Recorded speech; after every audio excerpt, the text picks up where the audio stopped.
So I'm going to do a little story for you guys to put this situation together for you so that you can see exactly how that day went and how these police officers, these rapists who have monitored and stalked me illegally that day, that entire day.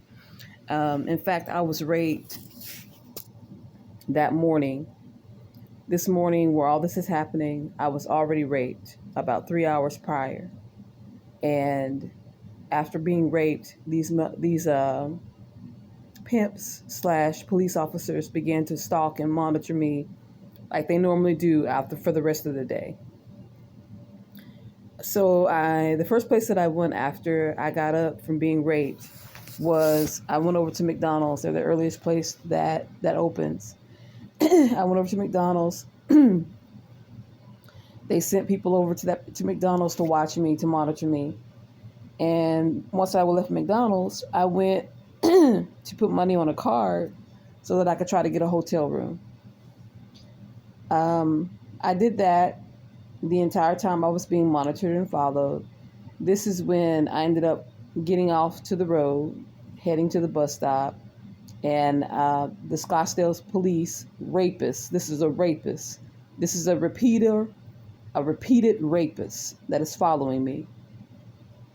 This man in this Scottsdale police SUV pulled up in front of me over to the stop where I was supposed to be going and getting the bus. He pulled up in front of me and pretended to go over and help this homeless guy that was inside the bus stop that I was supposed to be getting on, just so he could be over in the area where the bus stop was.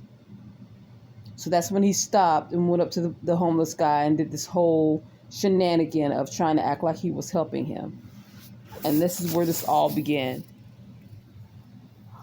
So as you can see, I'm being followed by the Scottsdale police.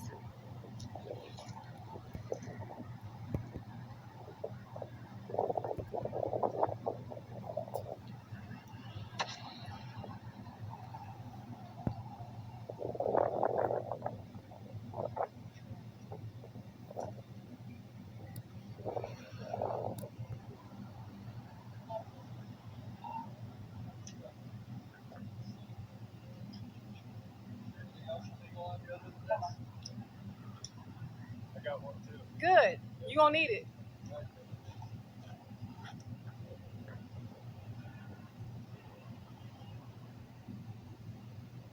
Rapist. Oh, you will be, bitch. You will. You fucking rapist. And you got a second. So you got a second cop that pulled up. Limping inside the store. And joined in on this little gang up, laughing and joking about the fact that I was recording them and that I knew that they were stalking me and that they were monitoring me that day. And then this third cop drives up Off over here, just to be a part of the gang up as well, and began speaking and trying to antagonize me because they know that they've been raping and violating me and getting away with it. 20 minutes.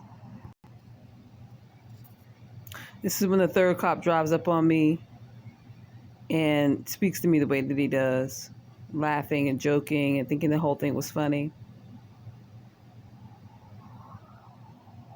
And then this third cop with a tattoo sleeve on his arm gets in the car and they all drive off.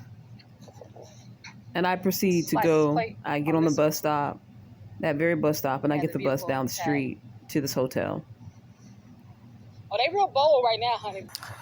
So I went down to the hotel and talked to the concierge about how much the room was. I looked at the room and she told me how much it was. So I needed to go back to the store to get more money on my card. And so I go outside to get on the bus, and this is what happens.